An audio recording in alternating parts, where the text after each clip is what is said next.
A swarm, not changing place, doing no harm. She lies still as if in a trance, with larva on her brow, that changes her countenance until it resembles a pillow. On her head, like a cover, as sleep locks her tight, disturbed only by the dam's roar and the reflection of twilight. The writhing larva pile hardens, wrinkling, its color meanwhile, before the sun sinking, can gild its blackened beauty in the light that fails, resembles remarkably a black veil on a pretty young lass who died with a lurch in a carnival mask on her way home from church.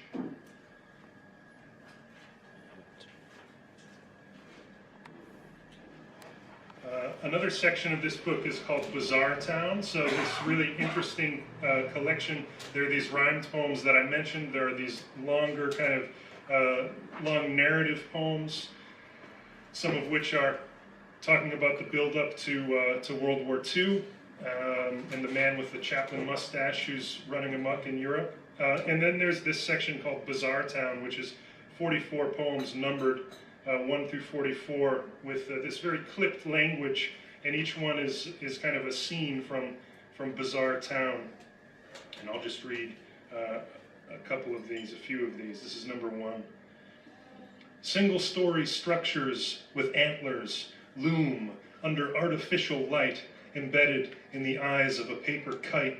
The kite floats above the stagnant air from smokeless chimneys of the town laid out in a horseshoe, lined by a colonnade of tall horsetail with a clock shaped like a cage in which sleep dwarf condors, their eyes fixed on the horizon, curved like a red thread around the bamboo field, suffused with Indian summer and the foam of a long gone and long dry dam.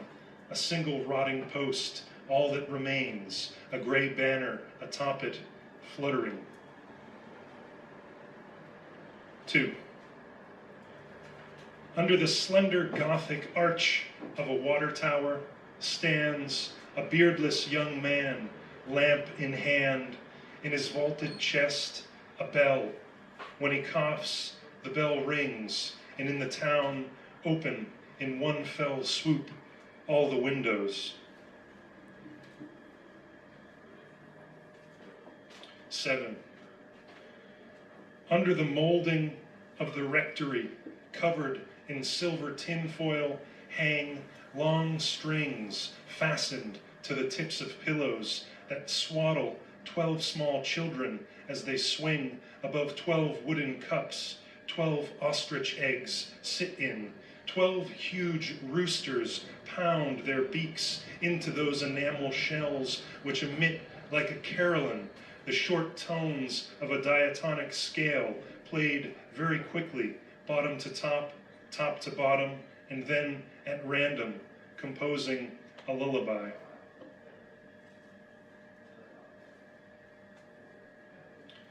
8.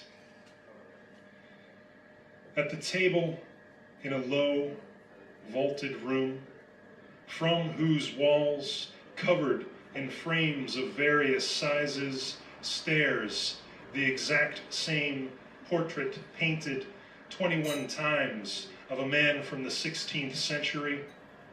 21 sisters seated offer a toast to their 21st birthdays with 21 glasses of cut crystal reflecting 21 times 21 low vaulted rooms, from whose walls, covered in frames of various sizes, stares the exact same portrait painted 21 times of a man from the 16th century.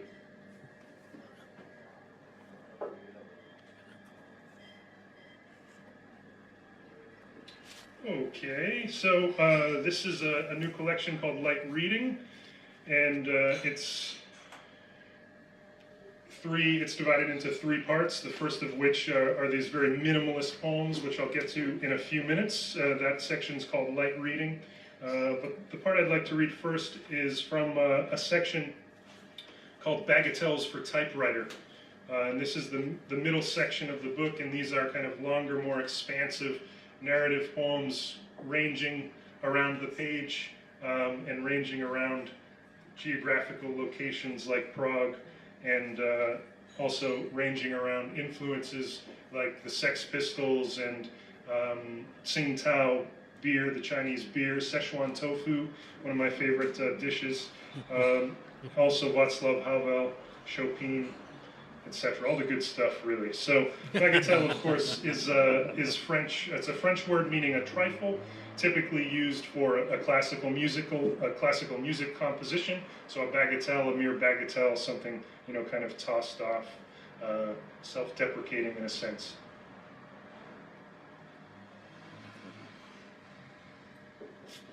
So this is called bagatelle for Václav Havel, cymbalom, and horse kazoo. Horse in the sense of a horse throat.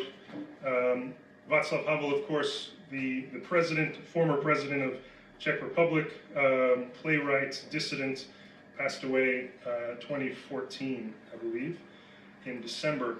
So this is an elegy, bagatelle for Václav Havel. Cymbalom, which is a traditional instrument used in a lot of Czech music, and horse kazoo. There's some places in Prague mentioned, one or two Czech words, but it should all be fairly clear. Wicked fingers of time conspire on clocks to pinch us by soul scruff. Buds of Petschine sleeping apples and pears thrum in arpeggios of snowflakes. A black swath falls from the roof of Prague's National Theatre. Oh, Coca-Cola decals on Cafe Slavia windows. Oh, irony immortal, put on a play. We are ready to laugh so deep we vomit every word for fear of censure, revolution, like Darwin said, it hurts. I am swinging on a velvet swing.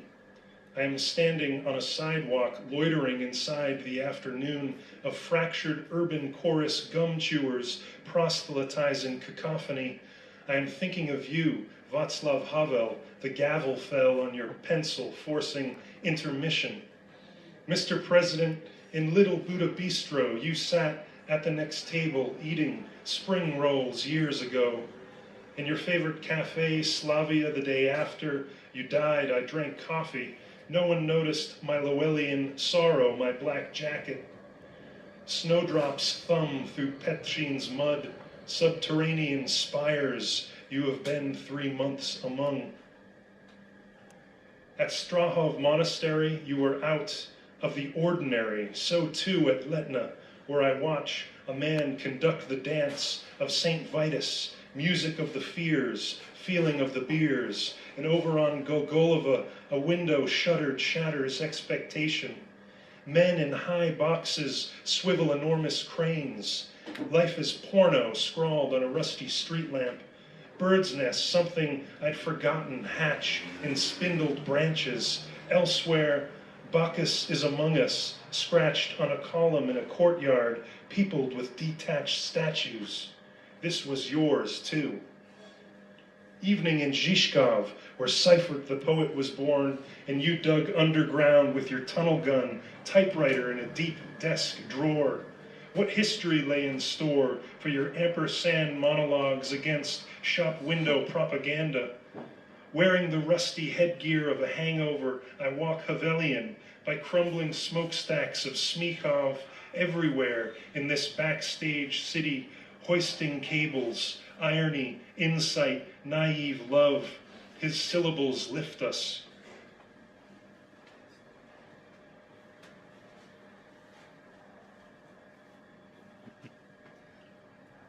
It's hot in here. This is called Bagatelle for Prague, Plymouth, and Memory Stick. At Strahov, I stop, ears cocked, to a window where air rushes at me, puckered with sound.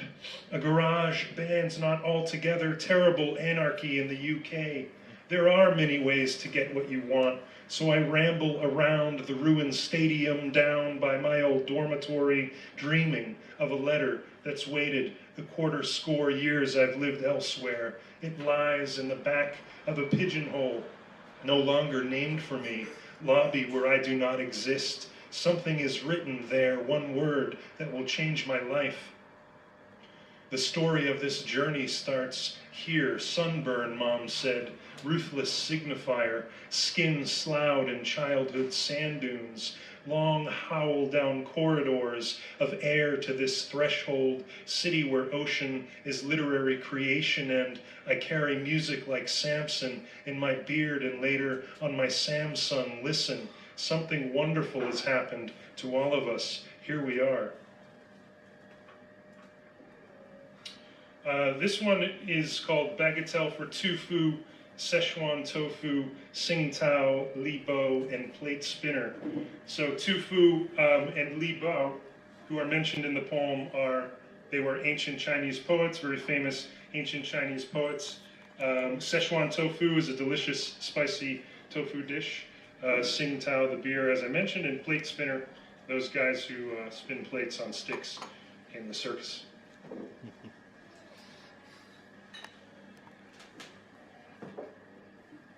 Everything going okay so far? Yeah. All right. Bagatelle for Tofu, Szechuan Tofu, Tsingtao, Li Bo, and Plate Spinner. April shows a nipple, but only one. For 5 days I have sold my waking hours, a fool like the cook who walks ranting from the closet kitchen with plates shaped like frisbees, long, slow prayer of spring, park afternoon, perfect toss unlabored, hovering, may not deign to sink, unlike my plate of tofu, rehydrated mushrooms, yellow peppers, ginger slop, and rice, half-drunken lunch. Never was I so alone. Such lunch. Tofu's buddy Li Bo died trying to hug the moon with sodden arms, reflected in a river. In my mind, sometimes I am in China, falling through the Chinese air, pockets filled with teriyaki chicken wings. I live a 6-month journey from my parents, where their ages, a grandfather clock earring, pain, what the Tang poets took for granted. Language outlives us. The waitress asks, "Do you want chopsticks?" Of course, but rice is difficultly singular, so I lick surreptitiously the plate when she goes. Spicy moon.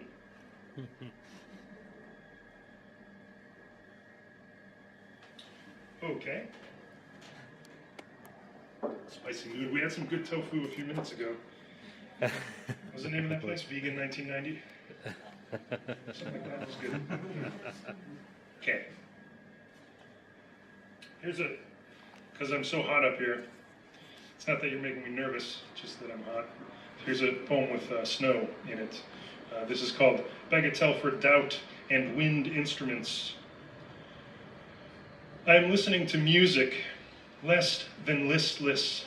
Outside, deaf snow baffles edges of every open object, and if, oh glorious if, I were not Scotch sick, almost I would dance in my mind out in it, only thinking of myself and the maniacal warmth of this room built for living. A prayer is what we say when we cannot be sure, a dumb song. No, yes, no, yes, no, yes, as when one sees an erstwhile lover, the moment of a nosebleed. Who needs that? Oh, you, I do not know what you might be looking for, but my heart hurts this white February morning when books will not speak to me and words are not real enough for deep, you see, hear me, narrow fellow, in this fallow silence.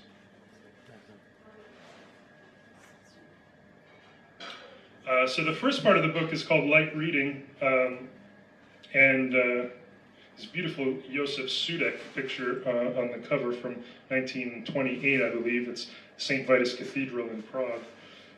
And the poems in this first part of the book, the titles of the poems are at the bottom of the page. So similar to the way that you look at a painting and then you look down and see the title. That's what I do anyways. It's similar kind of delayed reaction.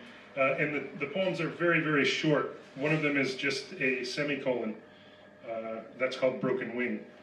So they're actually really hard to read and kind of really hard to put over. I'm still kind of figuring it out. But I'll read a couple of these, and what I'll do, because they're so short and because of this kind of the title at the bottom of the page, I'll read the poem and then read the title, and then I'll read the poem once more. What you cried when you came from the womb is your name, Obeyed. What you cried when you came from the womb is your name.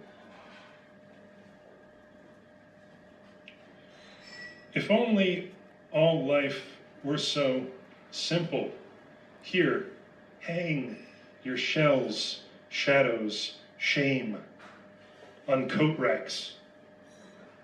If only all life were so simple. Here, hang your shells, shadows, shame.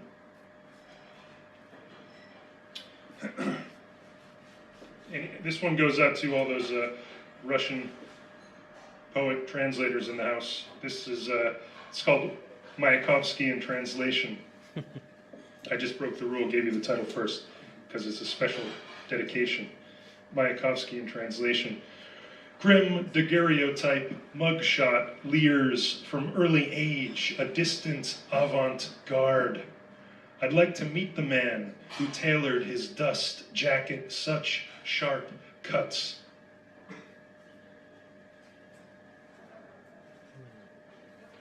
The more I think about dreaming, the more I dream about thinking. Yonkers. Eventually, Middle East of what, one wonders, O Copernicus? Accidental Occident. This one's about Walter Benjamin. It's called Signature in Quotation Marks. Write your name means tattoo, little toenail, backward angel, Benjamin's history, dragged, wreckage, never Icarus, gargantuan, wings flapped, wind nod, fist not, this, whispered Walter away.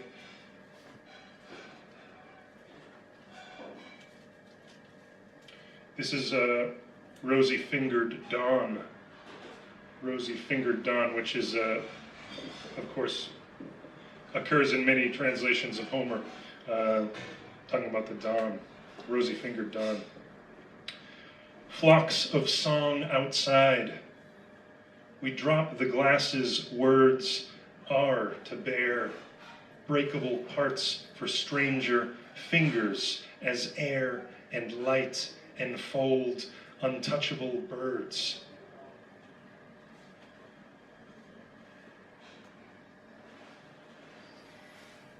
Fragments keepsake. In tiny pieces, tiny parts.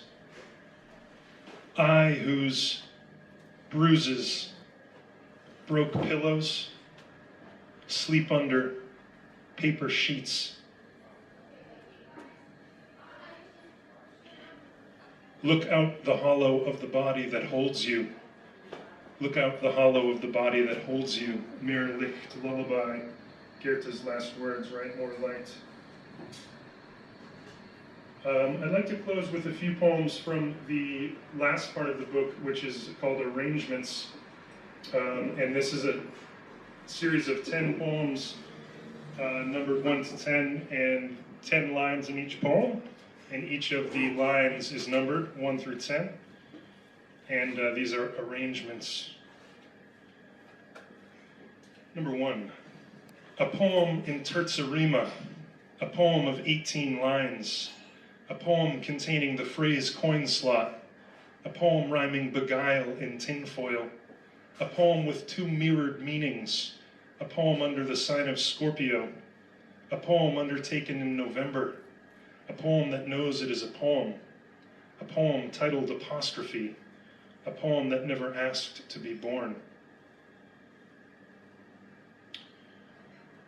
4, a poem controlled by someone else, a someone who doesn't speak your language, a poem with 2 tongues, an indiscreet poem, a champagne bottle buried under Atlantic, skyscraper built on a schooner, a mud skipper, the Chicago Black Sox, a poem excluding the word the, a poem another alphabet.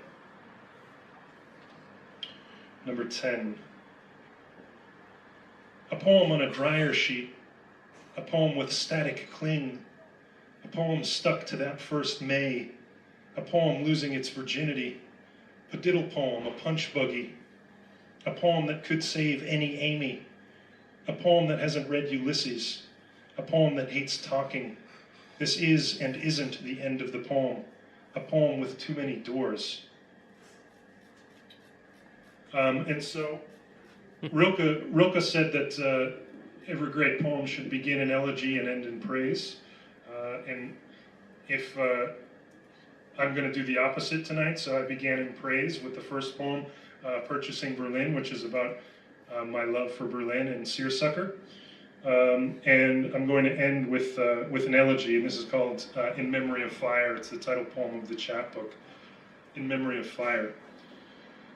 Until our flesh gives birth to bones, when the bridges of our fingers fall to earth, until our eyes ignite in memory of fire, flash-bulbed as the dead sockets of blind men, when this prophecy is elegy, we won't remember that May evening in a park when the flickering lanterns of lightning paraphrased our faces, but until the beds in which we slept are cinders, and those cinders ash, and ash, a vacant story for the wind, until that city where I reigned the wild carriage of your tears becomes a tenement of ice, the borrowed letters of our names, a scattered flock of startled crows. The days we shared are indestructible. Thank you very much. Oh.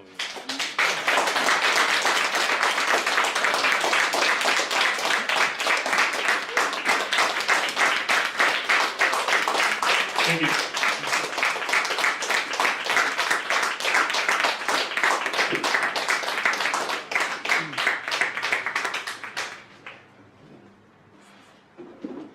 Thanks, Stephen. That was great.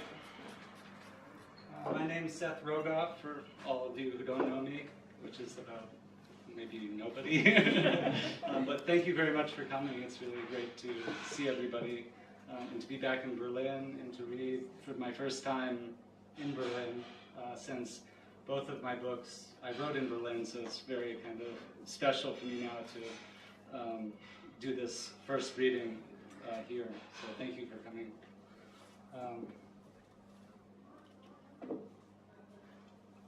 A note.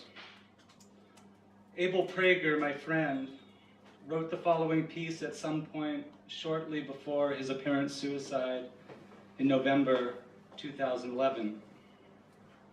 While much of the story is clearly true or non-fictional, it does contain clear divergences from other information left in his posthumous papers, at least those that I've worked through. For example, in the papers, it is clear that he met the ice fisherman before his affair started with Leah Klein. In the following piece, these occurrences are reversed. Such inconsistencies cast doubt on the veracity of the piece and move it, albeit ever so slightly, onto the fictional side of the ledger. Perhaps further digging on my part will move it back again. I still have thousands of pages to go. Even after all my research, though in truth I've done very little, much remains muddled about Abel's 6 years of reclusive life in Casco, Maine. Ezra Stern, Whitefield Hall, New York City. The prophet Jeremiah. For 3 winters, at least twice a week, I have walked the frozen lake and have never seen this particular ice fishing shack. Then one day on a foggy afternoon, there it was, puffing out smoke from its rusty metal chimney into a cloudy sky. When I first saw the structure, nothing more than a dilapidated garden shed, I paused and considered whether or not I should call on its inhabitant. Something drew me in. It was late in the day, and though the sun hadn't peeked out in days, I could tell it had just set. Gradually, the landscape was transforming, the resolute physicality of objects breaking down into combinations of light and shadow, fissures in consciousness, empty spots, holes in the increasingly two-dimensional world of a lake in wintertime. The trees lining the lake were the first to go. They merged together into a solid black ring encasing its milky pearl. I had left the desk abruptly, frustrated by a lack of progress. No, that's not right. The work I was doing and still do had no goal, and therefore no method of assessing progress was possible. More likely, I was frustrated that I still held on to the notion of progress when both reason and intuition had driven me long ago to abandon it. Had I not come precisely here to free myself from it? Yet there it lurked, in the corner by the stove, on top of a bookshelf, stretched out on the window seat, sneaking from its hiding place to the back of my grandfather's Remington typewriter, with which I now type this, to observe each time I strike a letter. My usual walking route took me around a shoreline bend to the edge of the Klein property, then out into the middle of the lake before turning toward home. The shack, set far from shore, held a direct view up the hill to the back of the Klein house. It could be that it was this position, above all else, that beckoned. The winter had been cold and relatively clear. As a result, the ice was thick and uncovered by snow. The walking was treacherous, and one progressed with sliding motions and outstretched arms, rather than with steps and a chugging of the elbows. Over the previous days, the sky had filled up with clouds and fog. Snow was likely to blow in during the night, and by morning, the lake would be blanketed in white. The stars, nothing but tips of icicles before, were now hidden behind this veil. 3 days ago, on the last cloudless day, Leah Klein had joined me for my walk. She had struggled to find her footing, and even by the end continued to slip and slide, all the while complaining bitterly about the cold. Her hands, feet, nose, ears, etc., she said, felt like they were being cut by a knife. How her face contorted in agony when, upon return to my house, she plunged her feet into a bucket of near boiling water I had prepared for her atop my Franklin stove. Such was the beginning of our affair. I approached the shack. As I got closer, I could take full measure of its state of disrepair. Pieces of weathered clapboard siding, some quite large, were in the process of falling off. Others, together with old roof shingles, were already scattered around the structure on the ice. It occurred to me that the shack must have spent the non-frozen seasons in a moist, dank environment, probably the woods, for the roof was half covered with a bed of moss and appeared to be bowed slightly inward from the added weight. Slowly and quietly, I circled the shack. It had windows on 3 sides and a door on the other. The glass panes were all fogged up. My knock on the door was answered by a man who stood at the threshold in a pair of brown wool pants, a grimy white t-shirt, and a pair of leather boots unlaced to the ankles. His face was covered by an unkempt, scruffy beard, which fell some 3 or 4 inches off his chin. His hair was of moderate length. It was clear by the haphazardness of the cut that he had done it himself. A tall man. Had he not carried his body in a hunched manner, his head would have been in danger of bumping against the door jamb as he moved in and out of the shack. I shrank back. "Come in if you want," he said to me. "You can't just stand there. You're letting out all the warm air. I have a limited supply of wood. Besides, I've seen you walking this way plenty of times before." He accompanied this invitation with a wave of his long, gaunt hand. "I apologize," I said, and stepped into the small, dimly lit space. When he shut the door, our bodies were no more than 6 inches apart. This proximity, combined with the fully stoked cast iron stove, caused me to break out into a violent sweat. He must have noticed my discomfort and said, "Please feel free to take off your jacket. Your boots too, if you like." Though I would have preferred not to, I accepted his invitation and removed my jacket and boots. He hung the jacket behind him on a hook stuck into the door and placed the boots by the stove. Then he gestured for me to take a seat in a wooden rocker. "I've just fried some potatoes and onions," he said, though the oily smell had already given it away. "I've already eaten, but there's plenty left."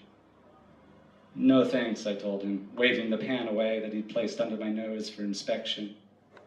He put it back on the hot plate and sat across from me on a low, three-legged stool. "You say," I said, feeling a bit bolder now that my perspiring had stopped and my temperature had stabilized, "you say you've seen me before."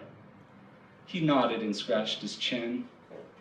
"That doesn't seem likely," I continued, "because I've walked this route many times this winter and haven't seen your shack before today." "Not only this winter," he said, "but also last, my first on Pleasant Lake." "You must have been in a different spot," I told him. "I would have remembered this particular shack. I know all of the ice fishing houses on this part of the lake. It could be that the person you think was me was actually somebody else." "Same spot," he said. "There was no other spot for me but this one. I chose it after careful analysis. My shack, as you call it, has been on this precise spot this year and last. The positioning hasn't varied a single inch." "That hardly seems possible," I said. "You're mistaken," he told me. "It's all very odd," I said. "It's not odd at all," he corrected me. "The situation is simple. For years I set up my ice fishing house on Thompson Lake. You know it?" "Of course." "There too I set the house on exactly the same spot each winter as soon as the ice was thick enough to hold it. I have methods for determining the exact day the ice has the strength to hold this house, which means I'm always the first to set up on the lake. This guarantees I'll get the spot I want, which is always the same spot. The people on Thompson never trusted I could gauge the strength of the ice correctly. Now and then someone would come by and tell me how risky it was to set up early. 2 or 3 weeks would pass after I'd set up until the next person would come out. Gradually, dozens of houses would appear, and then, as spring approached, vanish again. I was the first on and the last off." "Then why did you leave Thompson?"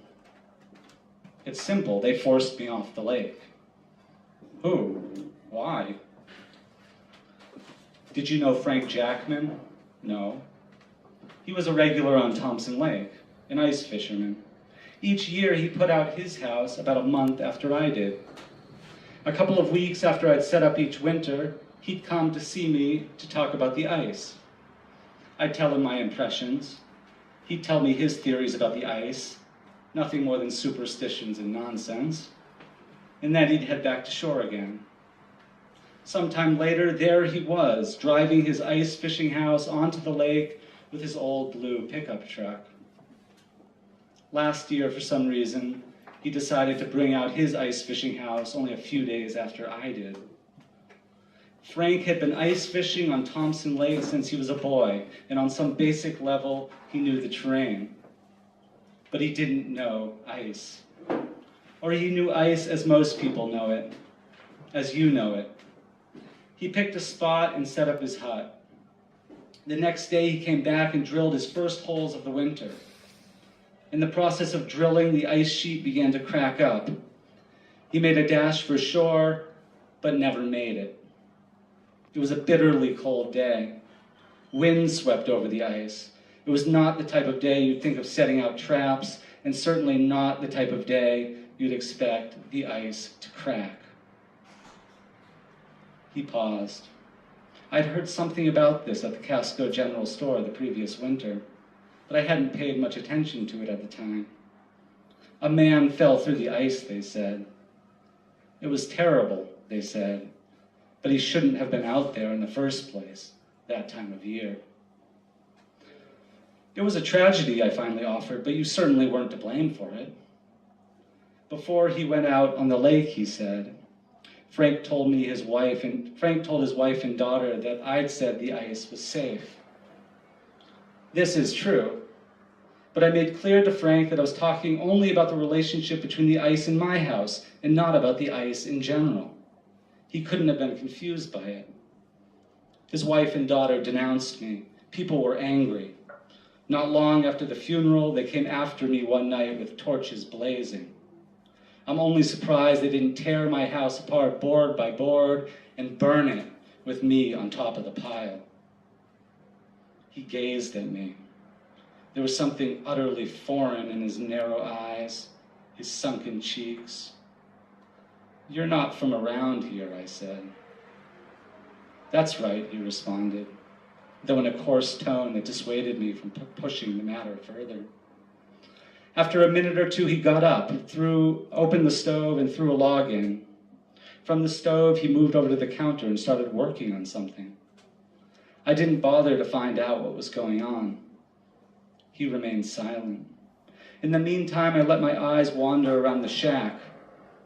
A bookcase in the corner, one wall completely covered by a sack of firewood, two sacks of potatoes, one of onions, a large bag of garlic cloves on the floor, a small mattress set up on a wooden frame that seemed at least 6 inches too short for his body.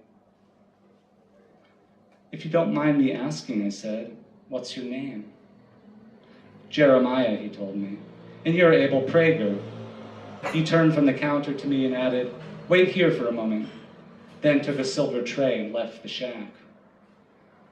It is difficult to describe the peculiar combination of anxiety and indolence that gripped me when he shut the door behind him. A combination that resulted in little more than a steady rocking back and forth in Jeremiah's rocker. Amid this rocking, my thoughts turned to Leah. It would be wiser, I thought, to head straight for the Klein house after leaving the shack. Leah would be home, and the light from the Klein house's windows would act as a beacon to guide me through the dark, icy expanse.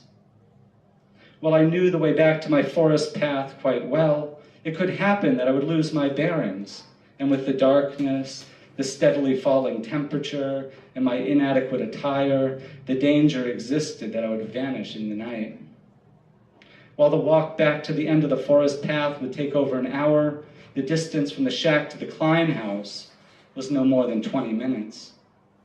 Leah, I thought, would welcome me with freshly baked bread, or better yet, a piece of roasted meat, tender and juicy, as she always made it. Jeremiah returned to the shack with a smallmouth bass lying dead on his platter. He took it over to the counter and drew a filleting knife from a drawer below him. He had his back to me, but judging from the movements of his arms, I guessed he was making a number of incisions into the body of the fish. When he was done, he wiped the blade clean with a blood-stained towel. He spent the following minutes poking and prodding at the fish, perhaps with some small instruments, until he seemed satisfied with the results. Beside him, to the left on the counter, was a large white bucket. He scrubbed his hands with a bar of gray soap and then plunged them in, splashing around quite vigorously, so that water spilled out over the edges and onto the floor. He didn't seem to care. By now, a strong fishy odor filled the shack, adding to his general airlessness. My head was beginning to spin. I tried hard to keep my thoughts together. What's this? I asked, examining the contents of the platter through the dim light. Organs, he said, and pointed. Liver, stomach, brain, swim bladder. To eat? Of course not. We'll burn them. The eating of the fish comes afterwards. After what? The reading, he said. The reading of the ice, he clarified. Jeremiah placed the platter down on a small table and took a seat. Between us was a small hooked rug, which he proceeded to roll up and slide to the right of him.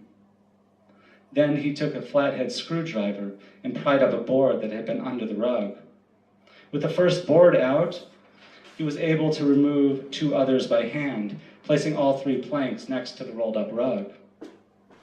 The result was a gap of about 3 feet by 2 feet, leading through the floor of the shack directly to the ice below.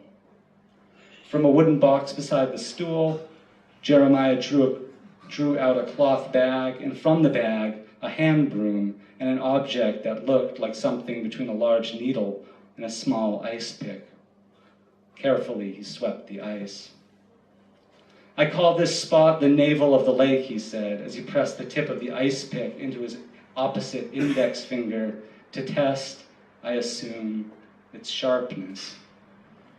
I rocked back and forth in the chair. The combination of heat from the stove, the fish smell, and the dim light made it hard to focus. "This is the precise point on the lake," he continues, "that allows me to tell exactly what is happening with the ice. The whole ice sheet swirls around the navel. It's in some sense an expression of the navel, or a principle of the navel. The ice sheet begins here and ends here. It spreads out from here in a giant blanket over the water." I leaned forward to inspect the patch of ice. It looked like any other 2 by 3 foot piece of frozen lake. "How can you be sure?"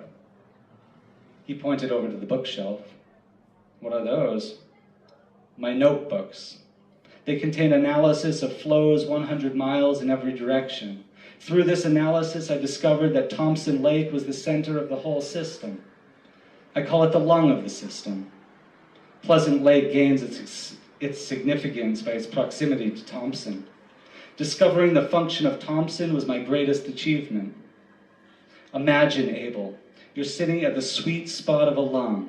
You can see what's taken in, what's given out. You can judge the pace of respiration, the volume. In other words, you perceive something about the health and vitality of an organism. I'm not talking about a physical state. The physical state exists, and in some sense everything depends on it. But there is a deeper or higher state on which the physical state depends. The ice is a cipher.